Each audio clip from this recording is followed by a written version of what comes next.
नमस्कार मंडळी. मी प्रकाश पिटकर. पुस्तकांच्या गोष्टी या माझ्या उपक्रमातील ही 6वी गोष्ट आहे.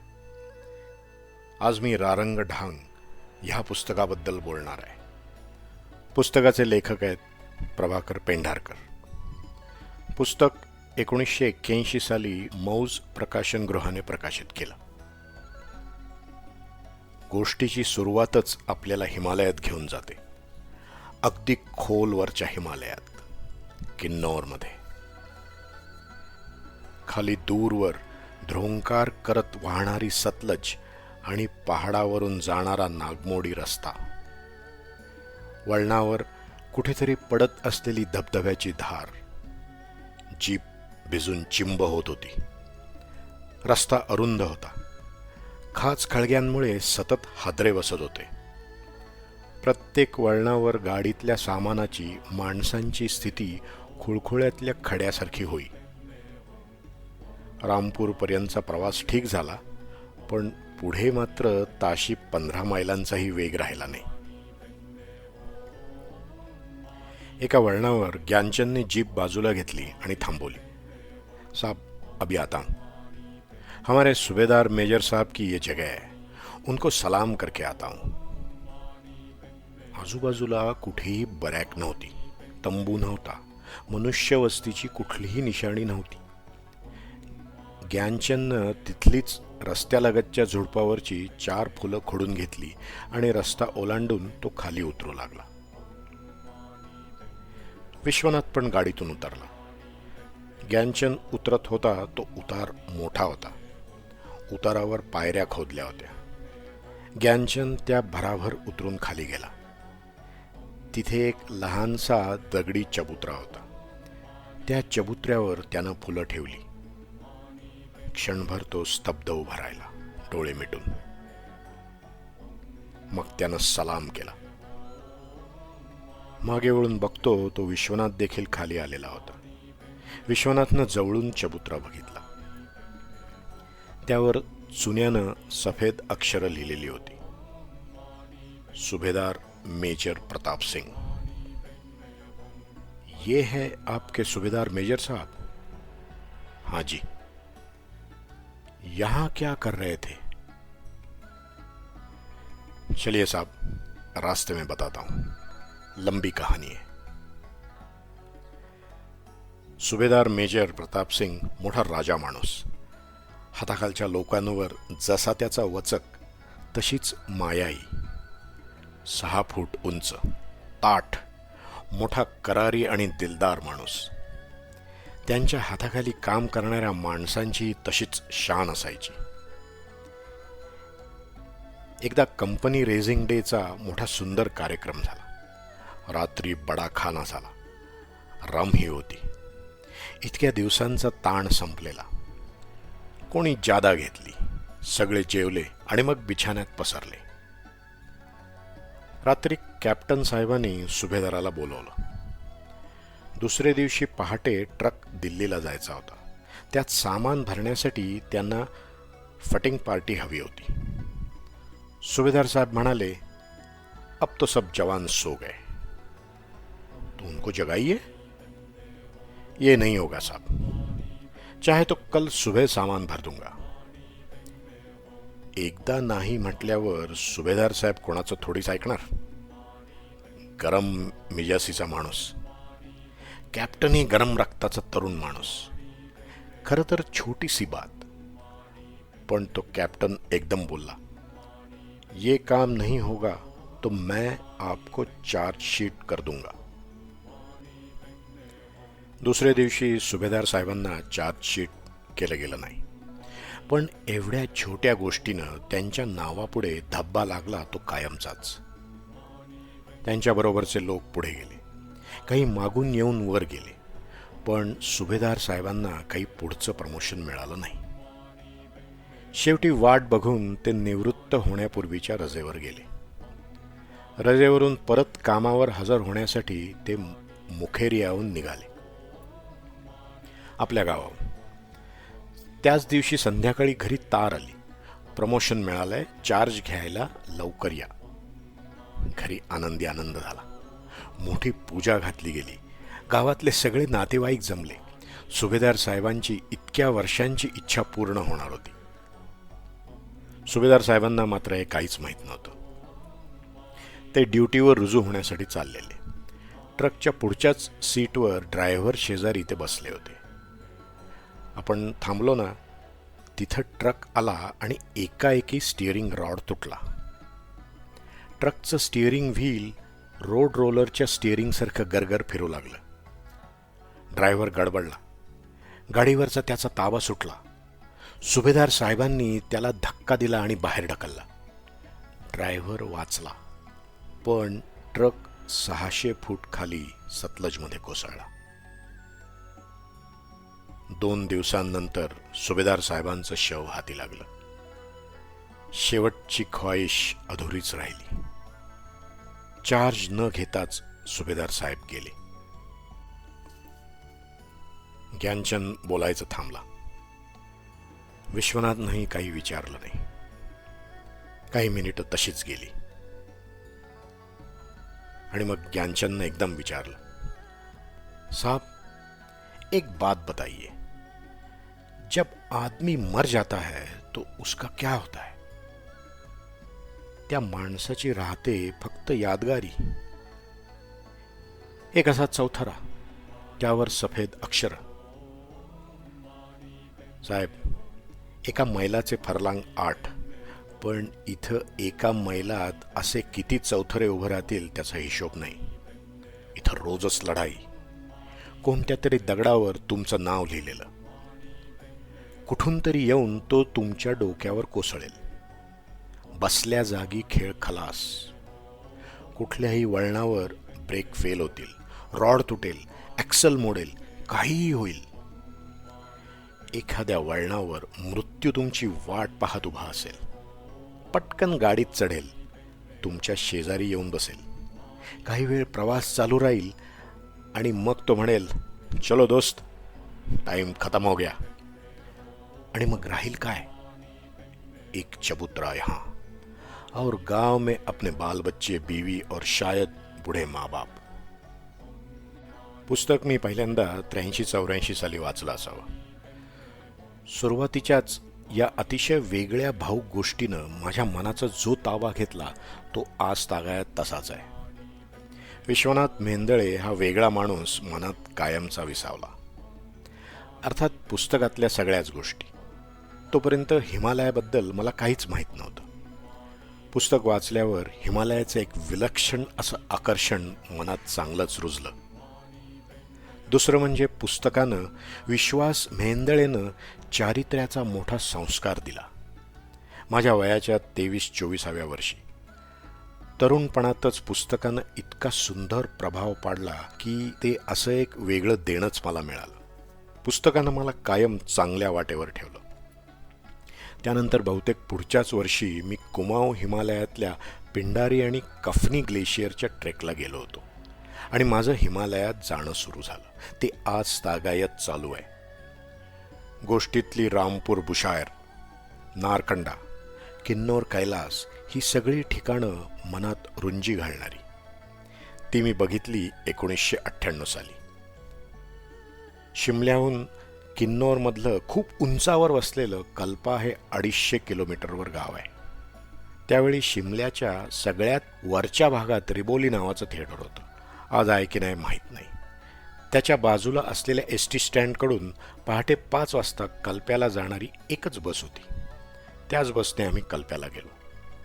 किन्नौर कैलासचा ट्रेक देखील करायचा प्रयत्न केला. अगदी त्याच्या पायथ्यापर्यंतच्या सीमेवरच्या चारंग नावाच्या गावापर्यंत गेलो. चारंग आहे 14,000 फुटांवर. पुढे ITBFच्या अधिकाऱ्यांनी बर्फ असल्याने ललांटी पासकडे जाऊ नका असा सल्ला दिला. तुमच्याबरोबर मुलं आहेत, स्त्रिया आहेत. केदार त्यावेळी 10 वर्षाचा होता. त्यानंतर 2006 साली माझे जवळचे मित्र अजित मराठे आणि मी ठाण्याहून दोघं 2 जीप चालवत लडाखला गेलो. येताना कुंझुम खिंडीतून याच प्रदेशातून आलो. या प्रदेशात मनसोक्त जीप चालवली. रारंगढांग खऱ्या अर्थाने अनुभवला. त्यानंतर केदार सिव्हिल इंजिनिअरिंगमध्ये पोस्ट ग्रॅज्युएशन करून दिल्ली मेट्रोवर नोकरी करत होता. तो त्याच्या एनफिल्डवरून बऱ्याच विकेंड्सना हिमालयातल्या अनेक भागात जात असे. तो शुक्रवारी संध्याकाळी निघे आणि रविवारी संध्याकाळी परत येई, कधीतरी सोमवारी परत येई. तो सिमला, कुफरी, नारकंडा, ठियोग या भागात नेहमी जाई. त्याने देखील या रस्त्यावर खूप वेळा ड्रायव्हिंगचा आनंद आणि अनुभव घेतला. यासोबत त्याचा बाईक चालवत असतानाचा एक छोटासा व्हिडिओ क्लिप आहे, तो जरूर बघा. त्यावेळचा जुना हिंदुस्तान तिबेट रस्ता शिमल्याहून पुढे कुफरी, ठियोग, नारकंडा, रामपूर, बुशायर, करछम, रिकांगपिओ, स्पिलू, काझा करीत कुंझुम खंडीतून पुढे लडाखला जात असे. आजही जातो. रारंग ढांगची सगळी गोष्ट याच भागातली आहे, सतलजच्या काठाकाठाने जाणारी. BRO म्हणजे बॉर्डर रोड ऑर्गनायझेशन आणि ग्रेफ म्हणजे जनरल रिझर्व्ह इंजिनिअरिंग फोर्स, भारतीय सैन्याचे 2 महत्त्वाचे विभाग आहेत. हे दोन्ही विभाग हिमालयात ज्या उंचीवर रस्ते बांधत आहेत, ज्या रस्त्यांची देखभाल करत आहेत, त्या उंचीवर जगात इतरत्र क्वचितच कुठेही रस्ते बांधले गेले असतील. तिथे काम करणाऱ्या माणसांचा तिथल्या निसर्गाशी, बेभरवशी वातावरणाशी, आकाशाला स्पर्श करणाऱ्या उंच कड्यांशी, थंडी वाऱ्याशी, अहोरात्र फुसांडत वाहणाऱ्या नद्यांशी सतत संघर्ष. भारतीय सैन्याच्या इंजिनिअरिंग सर्व्हिसमध्ये शिकलेले इंजिनियर्स इथे कार्यरत असतातच, पण बाहेर शिकलेले सिव्हिलियन इंजिनियर्स देखील इथे घेतले जातात. सैन्याची करडी कडक शिस्त, नियम काटेकोरपणाने पाळण्याच्या आर्मी इंजिनियर्सच्या पद्धती, हुकूम तंतोतंत पाळणे, या सगळ्याचा सिव्हिलियन इंजिनियर्सच्या मोकळ्या आणि प्रगत विचारांचा मोठा सतत संघर्ष सुरू असतो. पुस्तकात देखील हा संघर्ष आपण सतत अनुभवत राहतो. मेजर बंबा आणि विश्वनाथ मेहेंदळे यांचे मतभेद, पराकोटीचे मतभेद, याची सुरुवातच मुळी विश्वनाथ तिथे रुजू होतो त्या पहिल्याच दिवशीच होते. त्याचे कपडे भिजलेले असल्याने तो साधे कपडे घालून त्यांना रिपोर्ट करायला जातो. ते त्याला सगळ्या अधिकाऱ्यांसमोर तिथेच सुनावतात, खूप सुनावतात. आणि तिथेच त्या दोघातल्या वेगळ्या संघर्षाला सुरुवात होते. विश्वनाथ मेहेंदळे मेजर बंबांचा पूर्ण सन्मान ठेवून खूप प्रयत्न करत राहतो, पण मेजर बंबा हे फार ॲग्रेसिव्ह असल्याने ते त्याचं म्हणणं कधीही ऐकून घेत नाहीत. मग मात्र विश्वनाथ मोठे मोठे निर्णय घेतो, त्यांच्या विरुद्ध राहून देखील. त्यांच्या संघर्षाच्या खूप गोष्टी पुस्तकात गुंफलेल्या आहेत. सांगली साताऱ्याकडचा सर्जेराव गायकवाड विश्वनाथच्या टीममध्ये असतो, जवान असतो. त्याचं लग्न ठरलेलं असतं, पण मेजर बंबांनी रजा न दिल्याने त्याची आईच मुलगी पसंत करून ठेवते. विश्वनाथ मात्र त्याला रजा द्यायचं कबूल करतो.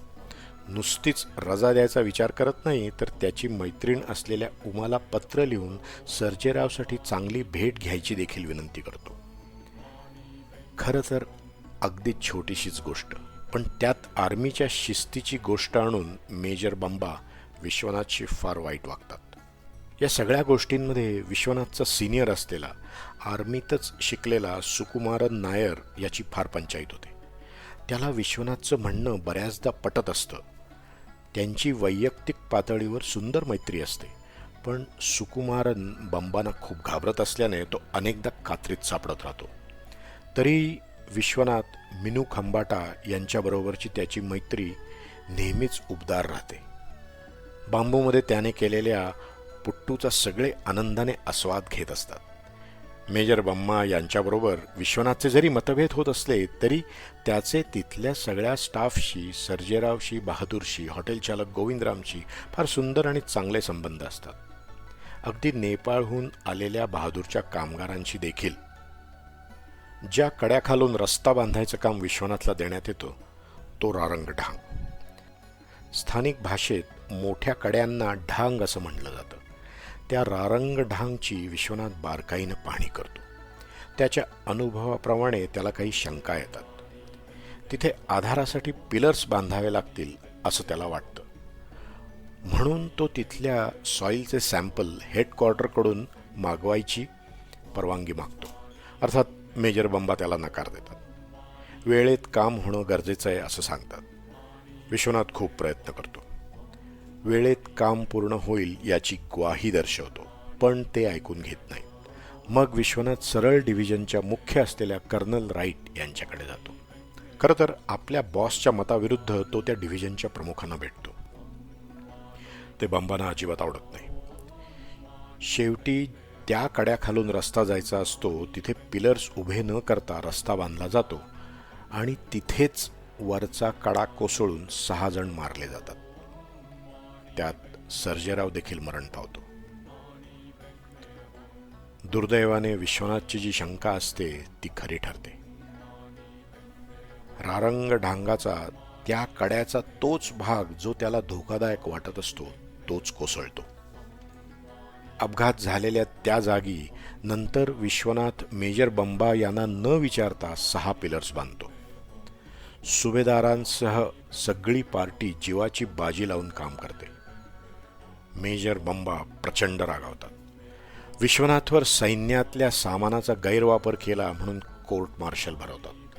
कोर्ट मार्शलसाठी कर्नल बादल सिंग म्हणून चौकशी अधिकारी येतात. ते अगदी निष्पक्षपातीपणे चौकशी करतात. सैन्याच्या प्रथेप्रमाणे विश्वनाथसाठी एक अधिकारी वकील म्हणून काम करणार असतात, पण विश्वनाथ स्वतःचं म्हणणं स्वतः मांडतो. ते सगळं ऐकल्यावर कर्नल बादल सिंग आणि त्यांचे सहकारी त्या अपघाती जागेला भेट देतात आणि ते बांधकाम पाहून फार प्रभावित होतात. तिथल्या कामगारांशी, सुभेदारांशी ते बोलतात. खूपशा गोष्टी ते जाणून घेतात. त्या रात्री डिनर घेताना कर्नल राईट त्यांना विचारतात की विश्वनाथ तुझ्याकडे आलेला होता सॉईल रिपोर्ट देण्यासाठी, तू का नाही दिलीस परवानगी? त्याचं बरोबर होतं. ते त्यांना सांगतात, अरे आताचे तरुण हुशार आहेत, त्यांना फक्त शिस्तीत नाही बांधता येणार. दुसऱ्या दिवशी कोर्ट भरतं. कर्नल बादल सिंग विश्वनाथच्या कामाचं कौतुक करतात. मेजर बंबांना दोष लावतात. विश्वनाथला ते निर्दोष सोडतात. मात्र ते म्हणतात की तुझा स्वभाव बघता तू इथे नोकरी करता कामा नये. ते सन्मानाने त्याचा बॉन्ड बंद करून त्याला मोकळा करतात. सगळं पुस्तक फक्त एक गोष्ट नाही आहे, त्यात सतत संवाद आहेत. गोष्ट ऐकताना आपण गोष्टीचाच भाग होऊन हे सगळे संवाद प्रत्यक्ष ऐकत राहतो. अगदी त्या सगळ्यांसमोर बसून. पुस्तक खूप फिलॉसॉफिकल आहे. गोष्टीत निसर्गाबरोबर माणसांचा संघर्ष आहेच, पण माणसातला संघर्ष देखील आपल्याला अनेक गोष्टी सांगत राहतो.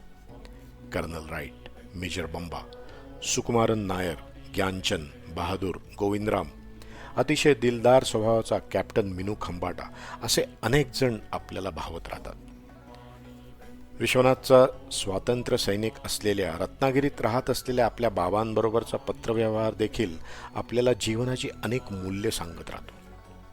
आयुष्याचं, पैशाचं खरं उद्दिष्ट काय, असा खूप दुर्मिळ असा विचार तो पत्रव्यवहार आपल्याला करायला लावतो. चित्रकार असलेल्या उमाबरोबरचे त्याचे हळवे बंध आपल्याला भावतात. निसर्गचित्र म्हणजे केवळ निसर्गदृश्य नव्हे, तो निसर्गाशी संवाद व्हायला हवा. हा संवाद एकदा साधला की निसर्ग आपणहून तुमच्याशी बोलू लागतो. त्याची भाषा मग केवढी वेगळी, त्याचे शब्द किती विविध. रस्ता म्हणजे 2 ठिकाणांना जोडणारा नव्हे, उंच सखल परिसरावर मारलेली ती एक रेघ नव्हे, वाहतुकीची केवळ एक सोय नव्हे. रस्ता ही त्या दुर्गम भागातल्या लोकांना सुधारणांशी जोडणारा मोठा दुवा आहे. प्रगत विज्ञान, ज्ञान इथल्या लोकांच्यापर्यंत पोहोचवण्याचं ते एक प्रभावी साधन आहे. रस्त्यानं माणसांच्या बरोबर जसे त्यांचे विचार प्रवास करतात, तसेच माणसांच्या अनेक आशा, आकांक्षा, शिक्षण आणि ज्ञानही प्रवास करतं. मुंबईत चित्रकार असलेल्या उमाशी विश्वनाथचा असलेला संवाद फारच तलम आहे. एक प्रसंग आहे पुस्तकात.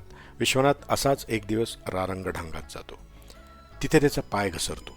खूप उंचावर असते ती जागा. हे सगळं तो उमाला पत्रातून कळवतो. सोबत त्यावेळी त्याच्या मनात त्या घटनेनंतर आलेले विचार तो तिला लिहितो. नशिबाने एक चांगली खोल कपार हाताला लागते. खालची प्रचंड खोली आणि खळाळत वाहणारी सतलज दिसली. कपारीला लटकत राहून बघितलेली ती प्रचंड खोली मनाला फार घाबरवून गेली. हाताला दरदरून घाम आला. बहादूर आला आणि त्याने माझे मनगट पकडून मला वर खेचलं.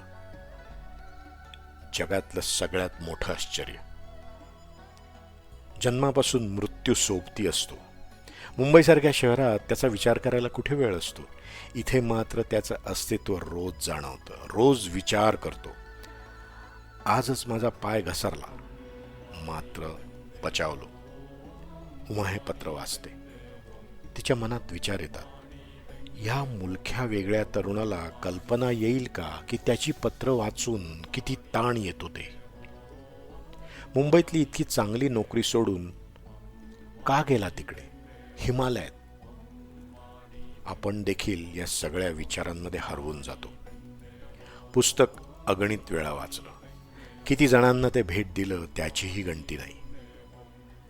प्रभाकर पेंढारकर यांनी फिल्म्स डिव्हिजन करता बॉर्डर रोडवर एक डॉक्युमेंटरी केली होती. त्यानंतर त्यांना ही अजरामर कादंबरी सुचली. अतिशय स्वतंत्र सुंदर निर्मिती त्यांच्याकडून झाली. निर्मिती इतकी सुंदर की परत अशी कादंबरी होणे नाही.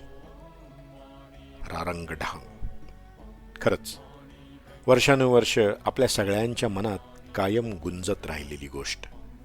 रारंगढांग घरातल्या लायब्ररीत नाही ही कल्पना देखील करणं शक्य नाही. पुस्तक जरूर वाचा. वाचलं असेल तर परत वाचा. तुम्हाला नक्कीच वेगळं काहीतरी जाणवेल. आपण खूप जण सिमला कुफरीला जातो, मात्र पुढे जायचा विचार देखील कोणी करत नाही. आता मात्र कधी सिमल्यात गेलात तर 4-5 दिवस सतलजच्या काठाने पुढे जा, कल्प्यापर्यंत जा. तिथून दिसणाऱ्या किन्नौर कैलासचं दिव्य दर्शन घ्या. जमल्यास थोडं पुढे देखील जाऊन या. स्पिती खोऱ्यात अगदी काझ्यापर्यंत नाही गेला तरी निदान नाको लेकपर्यंत तरी नक्की जा. निसर्गाचं ते भव्य विराट रूप नक्कीच तुम्ही कधीही विसरू शकणार नाही. रारंगढांग सतत तुमच्या डोळ्यासमोर असेल. तुम्ही हे सगळं प्रत्यक्ष अनुभवाल. हा अनुभव नक्कीच अतिशय खास आणि अविस्मरणीय असाच असेल. पुस्तकात अनेक सुंदर सुंदर गोष्टी आहेत. वेळेच्या मर्यादेमुळे मी फार काही सांगू शकलो नाही. माझी ही गोष्ट तुम्हाला कशी वाटली ते नक्की सांगा. तुमचं मत मला ऐकायला आवडेल. ही गोष्ट माझ्या यूट्यूब चॅनलवर पण आहे. माझा चॅनल जरूर सबस्क्राईब करा. तुमच्या मित्रमंडळींना देखील ही गोष्ट पाठवा. चला मंडळी, लवकरच परत भेटू. अशीच एखादी मस्त गोष्ट घेऊन येईन मी. तोपर्यंत अलविदा.